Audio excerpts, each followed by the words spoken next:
Well, greetings, family. This is Pastor Eric Warren again, coming to you today with another edition of Character, the Rise and Fall of Leaders.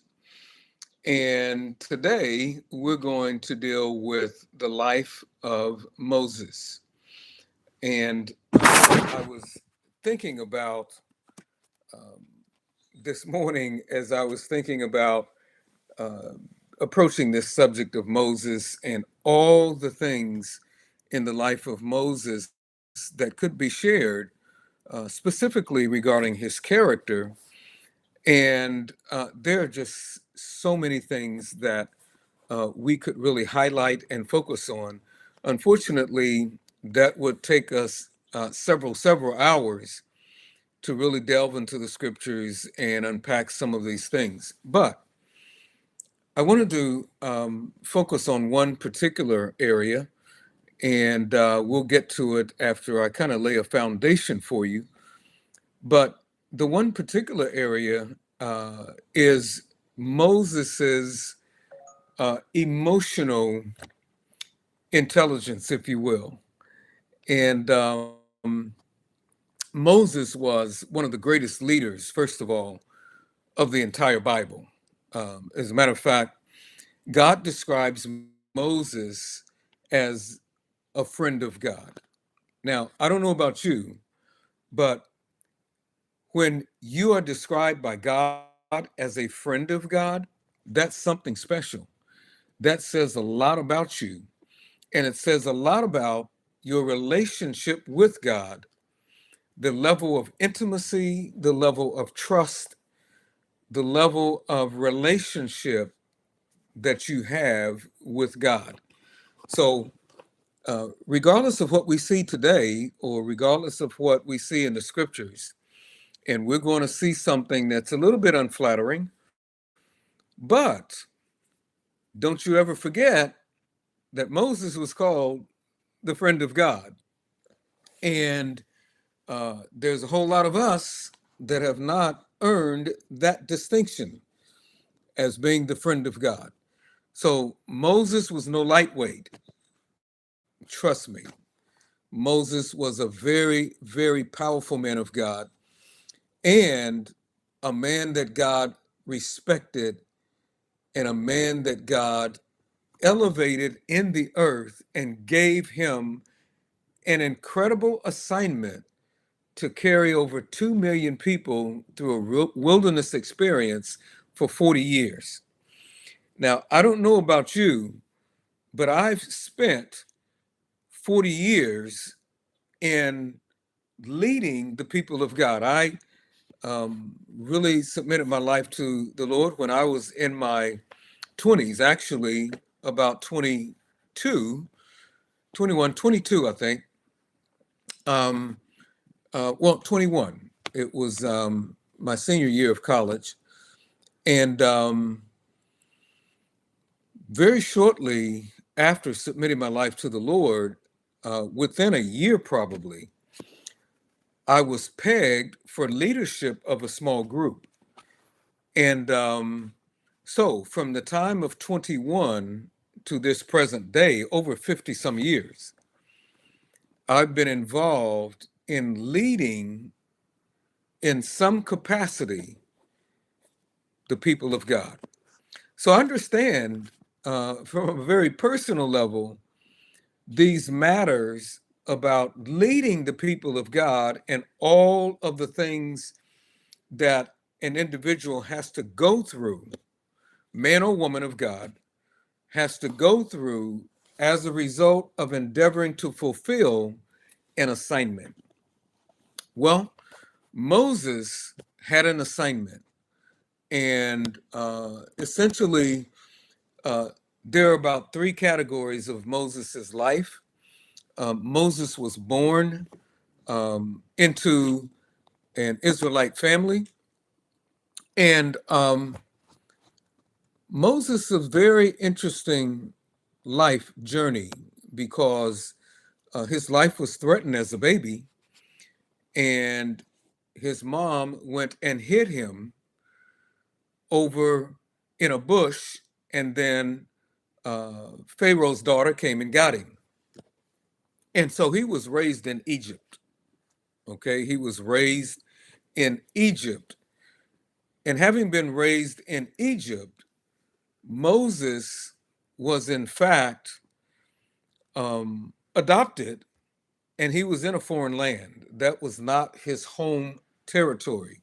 That was not the land of his birth. That was not, he was not amongst his biological family. Now, I'm sharing a little bit of this background because I'm kind of painting a picture for you of probably the mindset of Moses, because he lived in that quote unquote foreign land for 40 years. For 40 years. So he was an adult when God called him out of that situation and gave him the assignment to lead his people out of bondage. And so we know the story. Moses, Moses was not a perfect guy, okay? He rose up and murdered a guy because he saw this man beating some of his fellow countrymen. And so we find that Moses was a man who could be subject to strong emotions. And we see that very early, even before he ever came into leadership role in order to lead the people of God. So, there are a lot of background issues in the lives of leaders that cause them to behave the way that they behave. And yet, many of these individuals God has been able to use in powerful ways despite character flaws. And so we're going to see that a little bit today as we explore another man of God, as we speak about character, the rise and fall of leaders. Now, again, Moses is in a foreign land. He knows he's adopted, even though he's living a life of privilege.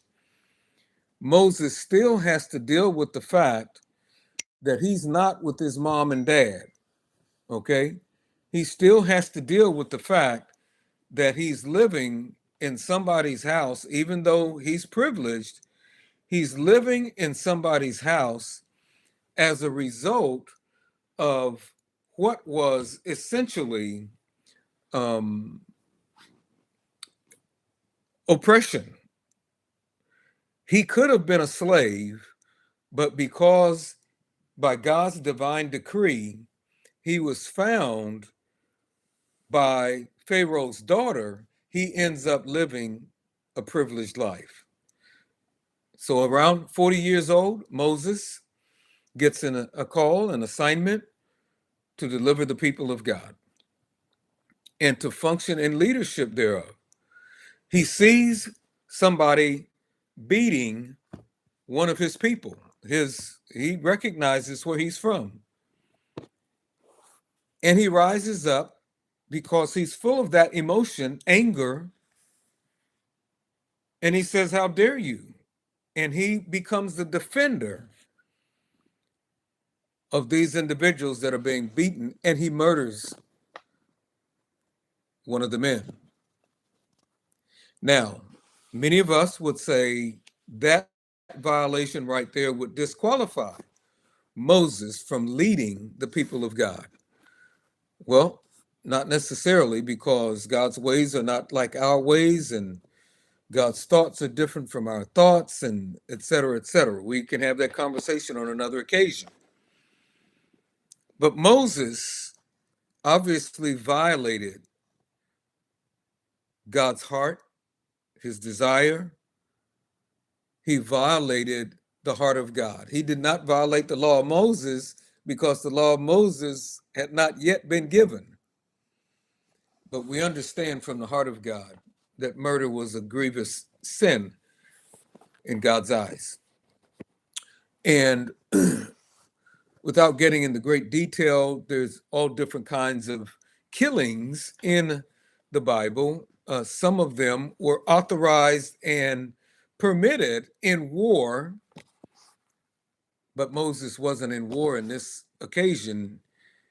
He was not fighting a war, he was engaged in retribution.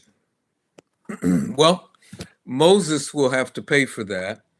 There are consequences to violating the laws of God.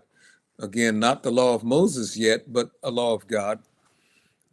But we won't get into that today because obviously God forgave him and allowed him to be used in order to lead his people. Now, I want to just step back a moment and make this comment. God, there was some processing that God had to do in the life of Moses. Okay.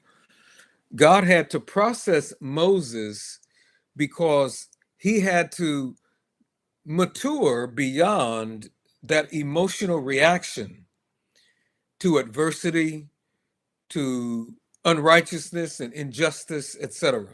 He had to mature beyond that in order for God to be able to use him as a deliverer. But even though he had to mature beyond that, there still was an element of quick temper, anger, frustration that was resident in the life of Moses because of his makeup, because of what he'd gone through. And oftentimes, look, uh, we're going to see great humanity in the life of Moses. And again, we don't have time to read through the totality of the life of Moses. Please do that on your own. But if you read through the life of Moses, there was great, you see great humanity. You see a man of God that's strong, that's powerful, that's anointed. I mean, Moses did some things. God used Moses to do some things that haven't been done since. The Red Sea was parted by Moses. God used Moses to part the Red Sea. An incredible miracle, a miracle beyond that which most of us mortal beings will ever see. And very few will ever see the magnitude of that kind of supernatural grace. So again, Moses was no lightweight, but he was a frail human. And we're frail humans as well. I can tell you many, many miracles that the Lord has used me in order to bring into manifestation in the lives of God's people and in my own personal life. Many, I'm not talking about two, I'm talking about many, many, many, many miracles that God has used me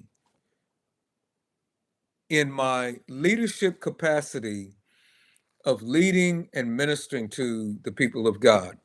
But I can also tell you of many failures.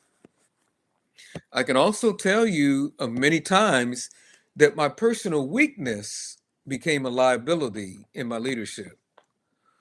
And just so nobody's going off on a tangent, I've never stepped out on my wife. Okay. I can testify that that's one sin I've never committed. It doesn't make me any more, righteous or any better than anybody else, but just so that the minds of the people of God who might hear this message don't go um, out there on a limb.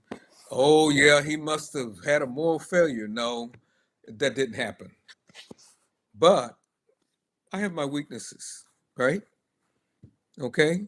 And I can identify very well with Moses because I had a rough childhood. Okay.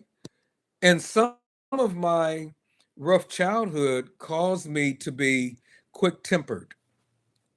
And I could get upset easily sometimes. And sometimes if I get upset easily and I don't make sure that I don't harness that and bring that under control, I can say something that could be hurtful. So I understand Moses, right? But you know what? Like Moses, when I love deeply. When Moses loved, he loved deeply. God describes Moses as the great intercessor. Only love causes you to be crafted as a great intercessor. And there were several times that God got angry at the children of Israel, and he said, I will not permit these people to go into the promised land. As a matter of fact, maybe I should just destroy them. And I recall one time Moses just said, oh God, please don't do that. If you do that, what will the unbelievers say? What will the unrighteous say? They will say, oh, their God didn't even care about them. He slew them in the wilderness. So Moses was a great intercessor. Why was he a great intercessor? Because of his great love. He loved God's people. But despite his love, the people of God made him angry on several occasions, major occasions. One time, they made him so angry, he broke the 10 commandments that God gave him. Great violation. What is that? It's a character issue. Yeah, it's a character issue. It's an anger issue. Moses still had a residual of frustration inside of him. He never completely perfected the art of overcoming the tendency to get emotional, to get angry when you get frustrated. And let me tell you, after 50 years of being in leadership responsibilities and leading the people of God, there are numerous occasions when the people of God can cause you to get very aggravated, very angry, very frustrated. And sometimes you can say things you just shouldn't have said. You can do things you shouldn't have done out of frustration, out of anger. And Moses was this kind of guy. Okay. Just to be honest, and look, we just have to look at these matters just like the word of the Lord gives them to us. So Moses was a mighty man of God. Again, signs, miracles, and wonders. Moses is that guy. Supernatural authority. Moses is that guy. Calling down plagues. Moses is that guy. Parting the Red Sea. Moses is that guy. Getting angry at the people. Moses is that guy. But let's be fair. The people of God can be very aggravating. Come on. Anybody who's been in any leadership capacity for any length of time can testify that the people of God can push you to your maximum limits at times. The people of God in the wilderness, Moses is trying to help them. Moses is trying to bring them through great trial, great difficulty. There's no food. There's no place to sleep. There, Moses says, if you'll follow me, you're following God. If you follow me, God's given me the authority to bring into manifestation his provisions, but you got to follow me. You've got to listen to me. Did they do it? No, most of the time not. As a matter of fact, they were so disobedient and so rebellious, they even got God angry. They made God angry. He got aggravated with them, as I just mentioned a minute ago. And God says, maybe I should just destroy this people because they're not listening. And Moses had to intercede. But look, again, God is God, and Moses is Moses. Okay. God can do some things, say some things that Moses can't. God asked Moses to be obedient to do a couple of things, and he made a couple of very critical errors because of his emotions, because of his frustration. The people are arguing with one another, they're fighting with one another, they're making accusations against Moses and Aaron. Even Aaron and Miriam, his brother and sister, they even spoke against Moses when Moses was trying to help them. They make golden calves while Moses is away. I mean, it's just all kinds of stuff that Moses has to deal with. And even after seeing signs, miracles, and wonders, I mean, you would think, let's just think about this for a minute. You would think that if you had witnessed a river parting or a sea parting where both sides of the water stood up on one side here and one side there, and the people were able to walk through on dry land, you would think once they saw that, they would have just submitted. They would have just said, Moses, you're the man. You are the man of God. We're not going to question you anymore. We're not going to ask any questions. Whatever you tell us to do, that's what we're going to do. But let me tell you, witnessing signs, miracles, wonders, even being the beneficiary of signs, miracles, and wonders, oftentimes does not cleanse a polluted heart, does not cleanse rebellion, does not cleanse selfishness, does not cleanse an accusatory spirit. So Moses had to be subject to that. He saw betrayal. He saw individuals that he loved, that he gave his life for, talk about him, turn their back on him, eat the food that God miraculously provided through him, then turn around and talk about him. That's the nature of people, unfortunately.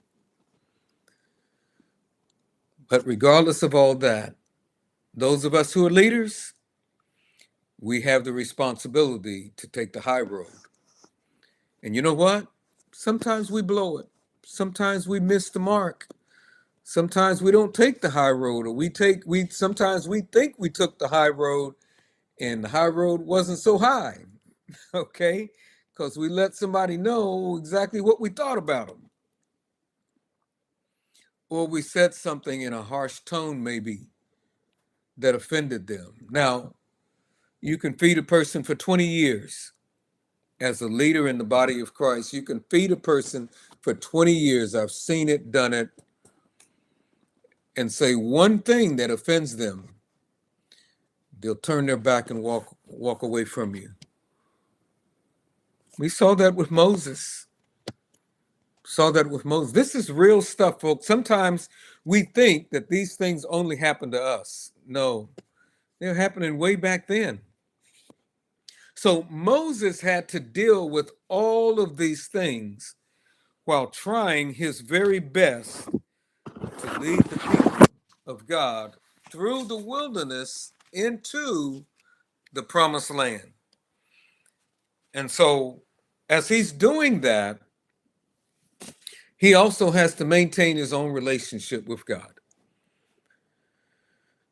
And Moses' violation was a violation of disobedience both times, two major times, and disobedience because of his anger. And God has to judge him for that. And we'll see how God handles it in just a second. So, there is a cost to uncontrolled emotion. And I guarantee you, throughout the years, I've recognized my not only my strengths, I've also recognized my weaknesses, and I know that I can get aggravated, I can get angry, especially if I feel somebody violates me, or somebody that I really loved and poured into and embraced and helped, and then they turn on me. I can get I can get upset. I can. And I've had to ask the Lord to forgive me a couple times. For the most part, I'm a very forgiving person. And even when people violate me, I still come back and I take them back. But, trust me, I'm not somebody that's immune to the kinds of emotions that we see in the life of Moses. Well, it's not about me, is it? It's about Moses.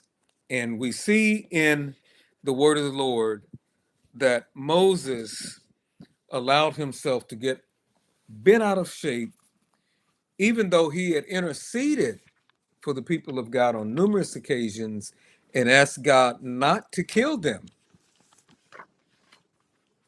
We find here that Moses, in this particular instance, has just had enough. And so I'm going to read out of the Christian Standard Bible edition in Numbers chapter 20. We're going to read out of this particular section and kind of bring this to conclusion as we begin to see what happens when your emotions get a little bit out of control. Okay, sometimes it can cost you dearly. Chapter 20, let's go with verse 1. The entire Israelite community entered the wilderness of Zin in the first month, and they settled in Kadesh. Miriam died and was buried there. There was no water for the community, so they assembled against Moses and Aaron. See, I told you. All these years, Moses and he's brought them through all kind of crisis. But when there's no water, they assembled against him. They're ready to accuse him and take him down. The people quarreled with Moses and said, "If only we had perished when our brothers perished before the Lord. If only we had perished. Why have you brought the Lord's assembly into this wilderness for us and our livestock to die here?" Well, they forgot that he didn't just bring them into the wilderness to bring them into the wilderness. He was bringing them into a place of deliverance, and they stayed in the wilderness because of their disobedience for 40 years. And that wasn't Moses's fault. It was their fault. Well, people don't evaluate their own sin. They don't look in the mirror when a leader falls or makes a mistake. It doesn't matter whose fault it was or whether even when they were at fault, they look to the leader and they make an accusation against the leader. Rarely do they look in the mirror and say, well, maybe I could have done something a little bit different. So we see the people began to rail an accusation against Moses and Aaron, high priest. Why have you led us from Egypt, where we were slaves, to bring us to this evil place? So even though they're no longer slaves, they forgot about that. Well, here we go. It's not a place of grain and figs and vines and pomegranates, and now there's no water. Verse 6. Then Moses and Aaron went up from the presence of the assembly to the doorway of the tent of meeting. They fell face down, and the glory of the Lord appeared to them. The Lord spoke to Moses, "Take the staff and assemble the community. You and your brother Aaron are to speak to the rock while they watch, and it will yield its water. Now, watch what God told him to do.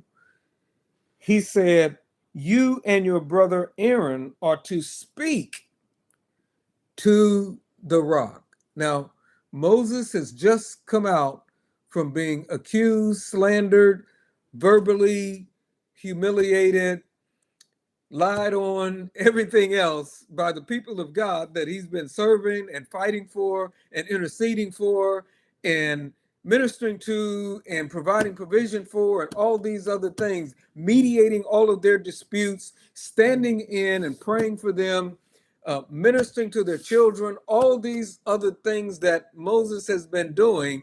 And now he is assaulted verbally by the people of God. So obviously he's still a little teed off. Hey, he's a human. And he says, speak to the rock while they watch, and it will yield its water. You will bring out water for them from the rock and provide drink for the community and their livestock. So God gave Moses and Aaron a solution to the problem, as he had done many times before. But on this particular occasion, Moses' character flaw shows up. You see, again, all of us have character flaws. All of us. I don't know a perfect man on the earth, and you don't either.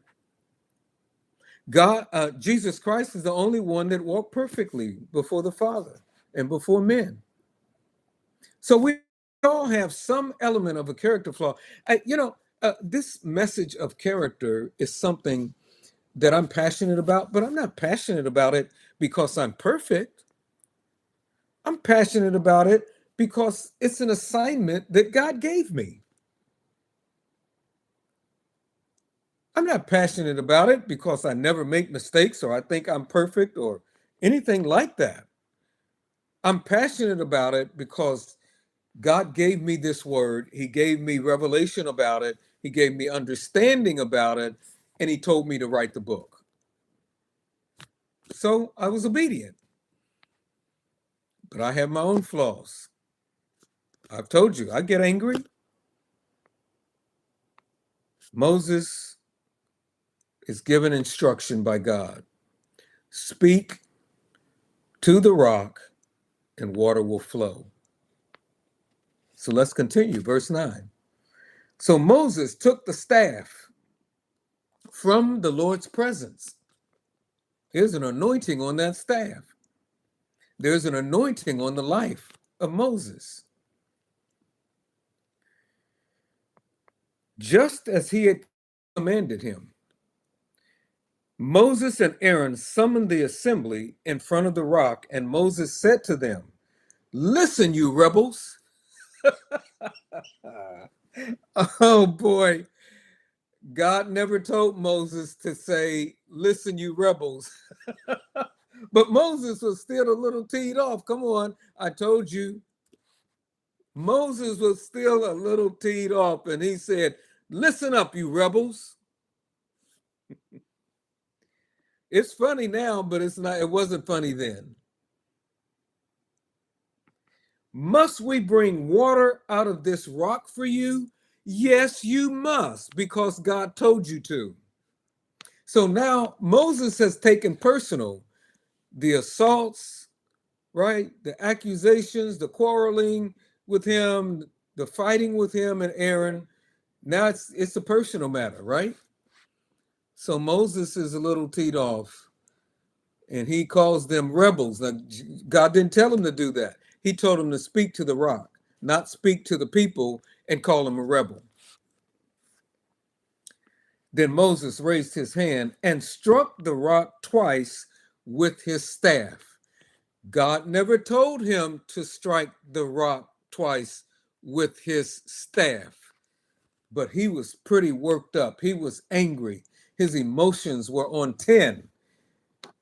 And he said, do we have to bring some water out of this rock for you hard heads? Look, I identify with it. I understand it. Maybe you don't understand it. I get it. Okay. But the fact that I understand it doesn't make it right.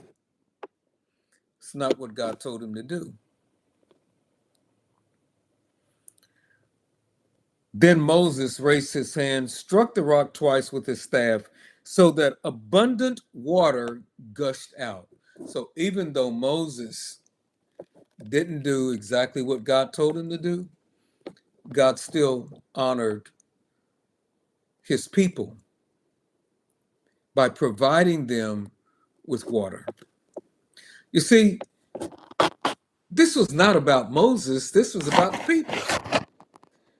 But sometimes when you're in a leadership role and responsibility, I used to tell people, you will not understand the perspective and the vantage point of leadership if you've never been in leadership. You have to love people that you already know don't really love you. Oh, they may say they love you, but let one thing happen that they don't like, and they'll show you exactly where their heart really was. People oftentimes love you because of what you're still providing them. Wow, that's a reality. People, and that's really not love, but they will say they love you because you're still supplying their needs. You're still, I mean, people, they treat God like that. Hello. So what do you think they're going to do with you? As long as God's providing their needs, oh, they're the most passionate Christians they are. But let one little situation or circumstance happen when their needs don't get supplied, when they think they should be supplied, and quote unquote, they get mad at God. If people can get mad at God, what makes us think they can't get mad at us? They do. And they did. They got mad at Moses. And they quarreled with Moses. So Moses got mad at them. Was he in the flesh? Obviously. Right? But hey, God's keeping the score. Okay? You know, uh, Moses was a whole lot more obedient than he was disobedient. Okay, let's get that straight. When God looks at his ledger, he's going to see a whole lot more obedience than he'll see disobedience. So we'll let God deal with that. And he will in one context. We'll see it. So the water came out, verse 12. But the Lord said to Moses and Aaron, because you did not trust me to demonstrate my holiness. Now, he's speaking to Moses and Aaron, so obviously Aaron was party to this, right? But he says, because you did not trust me to demonstrate my holiness. God was trying to demonstrate his holiness to his people. And Moses missed the point. God was trying to show them favor at that moment. He wasn't trying to kill them at that moment. He wasn't angry with them at that moment. He was trying to show them his holiness, his favor. And he gave Moses instruction as to what he needed to do to cooperate with his divine and perfect will. And God says, because you did not trust me to demonstrate my holiness in the sight of the Israelites, you will not bring this assembly into the land I have given them. These are the waters of Meribah, where the Israelites quarreled with the Lord, and he demonstrated his holiness to them. He still demonstrated his holiness, even though they were quarreling with Moses. And even though Moses didn't completely obey him in speaking to the rock, but instead struck it.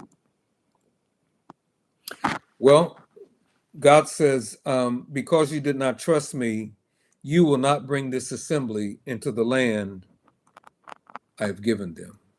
That was one of the consequences of Moses's disobedience. And we'll take a look right before we close at chapter 27 of Numbers. That was chapter 20 of Numbers. This is chapter 27, verse 12. Then the Lord said to Moses, go up this mountain of the Abarim range and see the land I have given the Israelites. After you have seen it, you will also be gathered to your people, as Aaron, your brother, was. When the community quarreled in the wilderness of Zin, both of you rebelled against my command to demonstrate my holiness in their sight at the waters. Those were the waters of Meribah Kadesh. Meribah means a place of contention in the wilderness of Zin. And so Moses appealed to the Lord. He's still thinking about the people. I'm telling you, Moses was a beautiful man. He made a mistake, but listen what he says after God told him, you're going to look over and see the land. I'm going to let you see it, but you can't go. The Lord replied to Moses, verse 15. So Moses appealed to the Lord. May the Lord, the God who gives breath to all, appoint a man over the community who will go out before them and come back in before them, and who will bring them out and bring them in, so that the Lord's community won't be like sheep without a shepherd. Oh my goodness, what a heart this man Moses had for God's people. He still loved them, despite the fact that they had aggravated him to such a degree that he violated the command of the Lord. So God told him, okay, take Joshua and lay your hands upon him and commission him, and I'll let him take the people into the promised land. Wow, wow, wow, wow, wow. Well, what a lesson for us, especially for us leaders. What a lesson for us. We have to understand that we can't allow our emotions to become so fervent within us that we violate the commandment of the Lord. I'm telling you, this walk as a leader is not an easy walk. Great sacrifice is made personally, family, financially, oftentimes. We endure great sacrifices in order to lead the people of God. And the people of God are not always those who will stand with you, be loyal to you, be faithful. Some of the people of God will actually rail accusation against you when they don't have a drink of water, when they don't have a loaf of bread, or they don't agree with something you said, or they get offended by you trying to speak the word of the Lord to them. But the great lesson in the life of Moses is we must do our level best to walk in the character of God at all times. Again, I don't know anybody who's done this perfectly. I certainly haven't. I can show you a character flaw in just about everybody in the Bible. A few you don't see a character flaw in. We study the life of Enoch. The Bible says he walked with God, and the implication is that he walked with God to such a degree of obedience and perfection that God did not permit him to see death. There aren't a lot of people in the Bible like this, but we understand that the walk of perfection is what we pursue. The walk of maturity is what we pursue.